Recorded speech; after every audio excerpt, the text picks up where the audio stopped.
சின்ன வயசில் நம்ம பழகின உறவுகள், ஃப்ரெண்ட்ஸ் எல்லாரும் பெரியவங்களா வளரும்போது, அவங்க உருவம் மட்டும் இல்ல, குணமும் மாறி போகுதுங்க. பழைய நெனப்பில என்னதான் நம்ம ஃப்ரீயாக ஜாலியாக நினச்சி பேசினாலும், சில சந்தர்ப்பங்களில் அவங்க நான் முன்ன மாதிரி இல்லைன்னு நிரூபிப்பாங்க பாருங்க.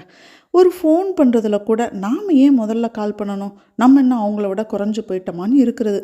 காமெடி என்ன தெரியுமா, நம்ம ஃபஸ்ட்டு கால் பண்ணிட்டோம் அப்படின்னா நொண்டி சாக்கா சில சென்டென்ஸை சொல்லும்போது அப்பட்டமாக தெரியுங்க. இவ்வளோ வயசில் இதை கூடவா புரிஞ்சுக்க மாட்டோம்.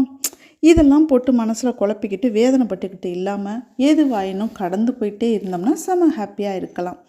ஒருத்தங்களோட நம்ம பழகின நாட்களை இனிய நினைவுகளாக வச்சுக்கிட்டு போயிடணுங்க.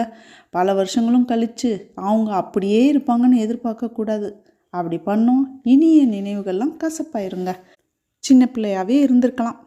இன்றைக்கி லஞ்சுக்கு எண்ணெய் கத்திரிக்காய் குழம்பு வச்சு கேரட் பீட்ரூட் பொரியல் பண்ணியாச்சு. ஜாலியாக சமைச்சு ஹாப்பியாக சாப்பிட்லாம்.